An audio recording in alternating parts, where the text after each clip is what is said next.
I met Jane through Joe's girlfriend at her birthday party last year. At first Jane was fun to talk to, but not even an hour later Jane was really into me and tried really badly to hit on me during the party, which pretty much ruined my time there as the feeling was not mutual in the slightest bit. Also at the time I was already with someone, so the first impression I got from Jane was that she was clingy, annoying, and just wouldn't stop bothering me. Unfortunately for me, she became part of my larger friend group because she is part of Joe's girlfriend's friend group. That is a mouthful, sheesh. And because me and Joe hang out a lot and I am also friends with his girlfriend, I pretty much run into her at minimum twice a month. So first time Jane asked me out was a month after that party. I informed her I was with someone and not interested. She tried again 2 months later when I broke up with my then girlfriend. Again I declined her advances and told her I was not interested. I got into a new relationship not long after, but unfortunately she and I broke up about 2 months ago. Since then, as you might have anticipated, Jane has asked me out again. I said no again. Well, that brings us to this week. Everything has been opening up here and Joe had been trying to fix me up with a friend of his girlfriend and would not tell me who. He is well aware of me having rejected Jane multiple times and the fact I am not interested in her. He knows this in detail. After a lot of what he calls convincing and I call whining, I had no interest in dating anytime soon. I relented and decided to agree to this double date idea of his. We agree on meeting at Joe's apartment and lo and behold, Joe, his girlfriend, and Jane are occupying the dinner table, obviously intending for my date to be Jane. I honestly just got so goddamn angry that I couldn't even get a single word out, turned around and left. I have been bombarded with texts and calls about how much of a douche I am and how terribly I hurt Jane and so on, and I am just like, I literally rejected her like 3 times. I am not interested in her. You knew that. Your girlfriend knew that. Our entire friend group has a running joke about obsessive Jane FFS, so literally everyone knows it. Me and my girlfriend have never fought. We get along fine. We have been living together for 9 years now, and have been dating for 12 years. We have a healthy sex life. We both have decent jobs that bring in decent money. In the past we talked about marriage a lot and would often joke about what our wedding would be like. Yes, I know how stupidly lame this sounds, however we always agreed we needed to settle down first. We bought a house about 1.5 years ago, and were finally able to settle down. Our work schedules normalized, we were able to remove a huge waste of time from commuting, and we were finally able to take various activities after work, e.g., dancing classes, cooking classes, etc. We were able to finally settle down. Finally, we decided to take a week off and unplug on the week of 12-year anniversary. She wanted to go camping and hiking, and do the things we used to do when we were first dating. Unbeknownst to her, I secretly decided to pick the exact same area where we met to do our hiking / camping trip. 2 weeks ago, as we are leaving, she realizes where we are going and becomes ecstatic, and gushes about how romantic I am. More or less everything seems perfect. We do our hike, and we unpack, set up, and by sundown everything feels perfect. So I decided to pop the question. This is where everything kind of falls apart. I ask her, and she just says no. We literally went from I love yous to the single most awkward silence I have ever had in my life in the time span of about a minute. We sat there kind of not saying anything before she says she is tired and goes to bed. She basically proceeds to cry herself to sleep while I sat there doing nothing. I basically didn't sleep, and the next morning, she says she wants to go home. So we pack up and have a really awkward 3-hour hike back to our car. There were a few times where things kind of felt normal and we were joking around like we used to be for a bit. On the way back home, we are talking and chatting normally, but it just feels awkward. At one point we stopped for coffee, and asked if she wanted to talk about what happened, and all I got was a curt no. This is followed by another extremely long silence for the rest of the drive home. We finally get home and I unpack everything while she goes off to bed. She is going to bed. Cue more crying. I tried really hard to talk to her, but she pretty much told me that she just needs time to be alone and think. The next day she tells me she is going to take some time and see her family, which is literally on the other side of the country. It has been about 2 weeks since I dropped her off at the airport. She sent me a few messages to tell me she is fine, and that she needs some more time to think. Her best friend has been asking me every other day about what is going on with her, since she hasn't really been responding at all. I know she is okay, though due to her posting some pictures of her and her family on Instagram. But it just feels really weird. I am an absolute giant mess. I just don't quite understand what is going on. None of my friends have really offered me anything of value. I just feel if I didn't ask the question everything would be absolutely fine, and I don't really understand what is going on. I keep wanting to grab her laptop to try and figure out anything. I am not close to her parents at all, but I trust her and want to respect her space, but I don't know when she is coming back. I even sent her a message this morning and I know she saw the message and received it, but hasn't replied. Also, her work has called me this morning asking about where she is. Apparently she had taken an extra week off last week, but she was supposed to be in yesterday. Now everything feels like it is falling apart and I have no idea what to do. The reason why it took so long for us to get married is we both agreed we wouldn't move to the next step until we finished the following. We both finished school. For her that wasn't until 2 years ago. We both had stable jobs. We had a place where we could agree would be good enough to take stuff to the next step. We both had decent working hours. For a long time she was doing her residency and we more or less worked opposite shifts. We did talk about marriage and kids and both agreed it would be part of the next step after we got settled. I am 25 years old, my brother is 22. He lives with me since he moved out of our parents' house. Reasons are irrelevant. I came home to find him with his buddies in my home, getting wasted. I was pissed because he never asked if he could have people over. I'm an adult OP, I can do what I want. Apparently he and his friends were throwing a bullet-dodged party. He had been seeing this girl for a bit. She texted him letting him know that she was pregnant, but planning to abort the baby. She asked if he could financially help her pay for the operation. He blocked her. I was horrified. Apparently he and his brilliant friends decided that she had lied about taking birth control, because it's impossible for women to get pregnant if they're on the pill. I was completely disgusted not only by their ignorance towards birth control and safe sex, but by the fact that he would block a girl and leave her completely on her own to handle a problem that he was at least 50% responsible for. I told him, in these exact words, pack your shit and get the out. Obviously more than this has happened in the past. But this was my breaking point. I had tried so hard to bend over backwards for my baby brother. House him when he was homeless, help him get a job, give him rides, only for him to turn out like that? Nope. So anyways, he and his friends stood there like they didn't think I was serious. I said again, all of you get the out. I don't want to see any of you here again. I told him in no uncertain terms that he needed to collect his things and leave. If he was old enough to make big boy decisions, he was old enough to find a place on his own. He straight up said no. So I lost my temper. I grabbed as much of his stuff as I could, crammed it into a suitcase, and put / through the suitcase outside. I shouted that if he didn't leave I would call the police. Fast forward tears and begging, he was finally out. That night I got several messages that I was heartless for making him homeless. The pregnancy wasn't his fault because, 1, it was an accident. 2, they weren't a serious couple so he has no reason to help her. 3, she should have been more careful. I called bull, and said I would never allow someone with that sick mindset live under my roof. I said that he is not my brother and I don't want anything to do with him. My parents, my aunts, and some cousins are with me, but that leaves about 3 / 4 of the family against me. They think that I should support him because he is my brother.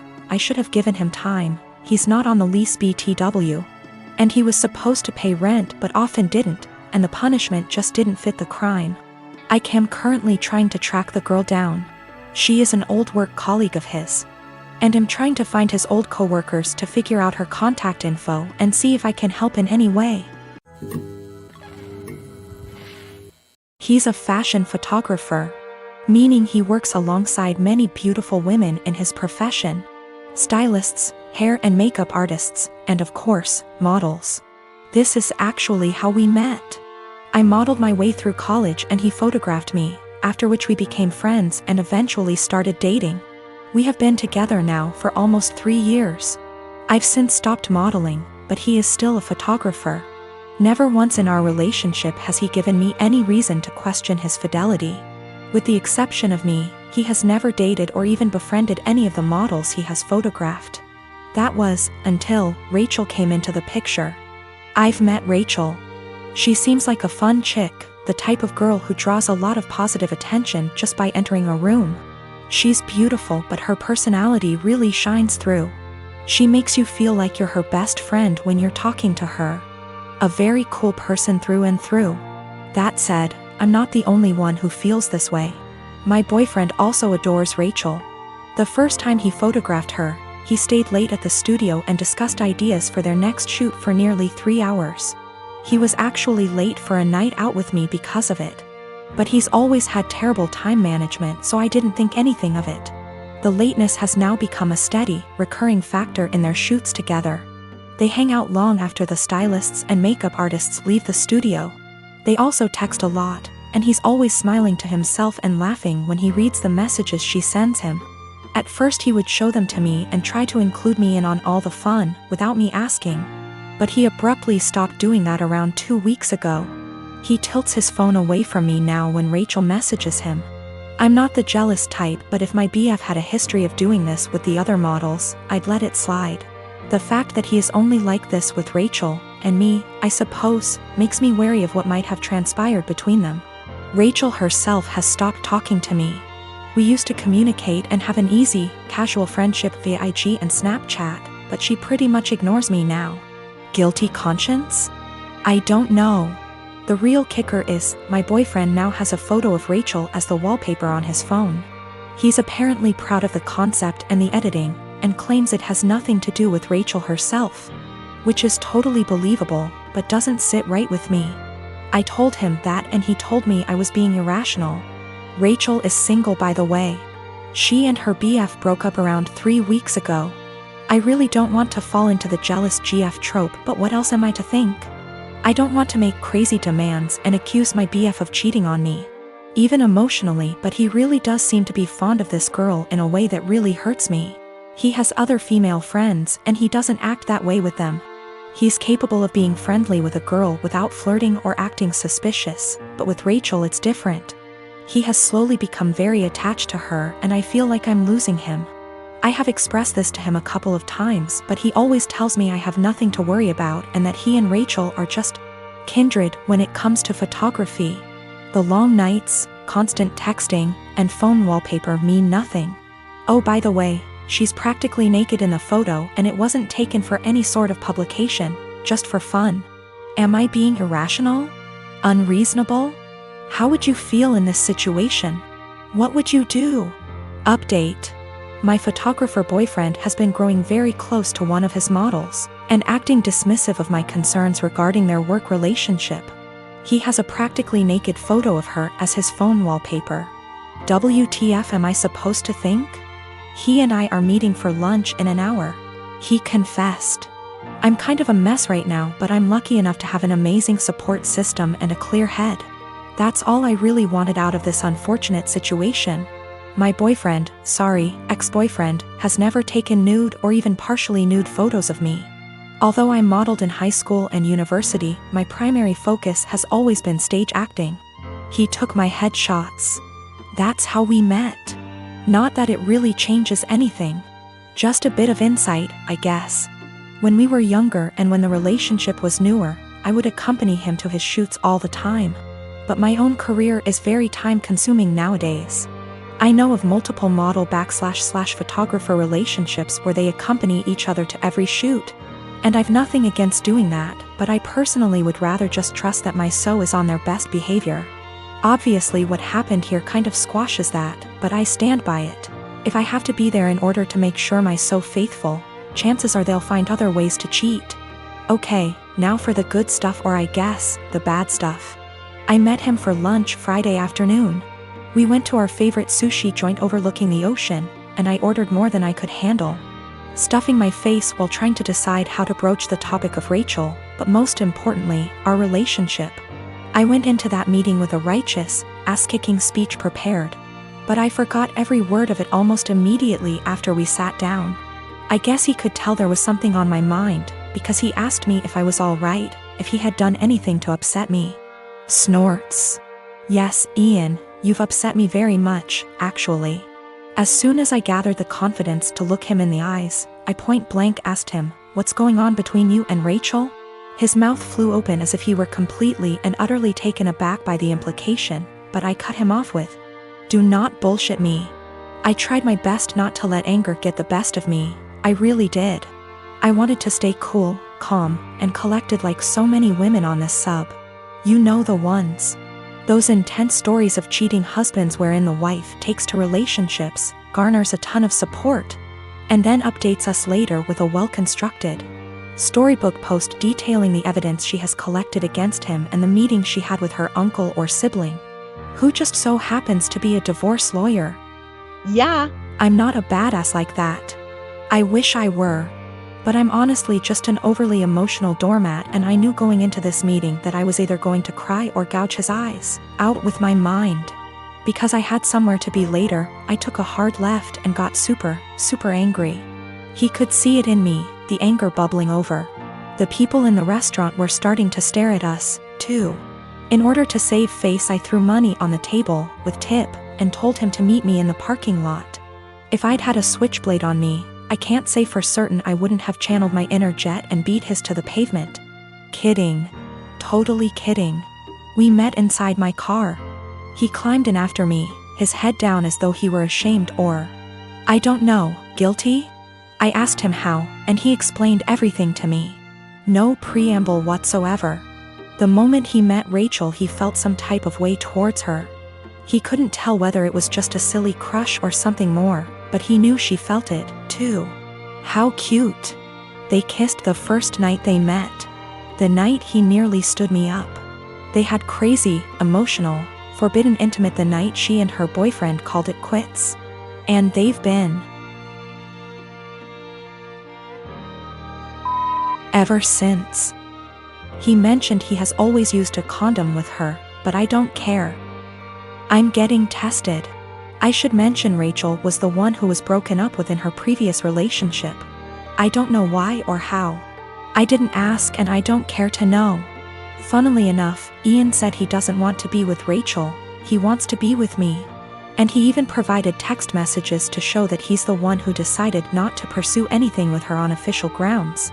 But I told him I give zero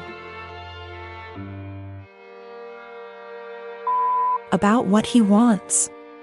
And unless he can go // his eyes, he should get the out of my car and erase me from his mind before I erase him. I literally said that. In any case, I went home later that day and drank a lot. My friends and family, and most of Ian's friends and family, have rallied around me in support. I guess he told his mother we broke up and how it happened, because she called me this morning and said she's disgusted with her son and that if I need anything at all, she's always there for me. For real, I'm going to miss his family. They're good people. The best people. This is my first adult breakup, by the way. The type of breakup where you're required not only to break up with your so but with their family and friends, as well. These people you've spent so much time getting to know and growing to love, are suddenly not in your life anymore, and it's, well, it's kind of daunting, really. Daunting and sad and infuriating all at the same time. So, that's the conclusion to this story. That's what happened. P.S. He admitted to cheating with Rachel and then I dumped his. So far, his mother, his teenaged stepbrother, and 2 male friends of his, have reached out to me saying how disgusted, ashamed and embarrassed they are on his behalf. On top of 3 mutual friends. It hasn't been 2 days yet.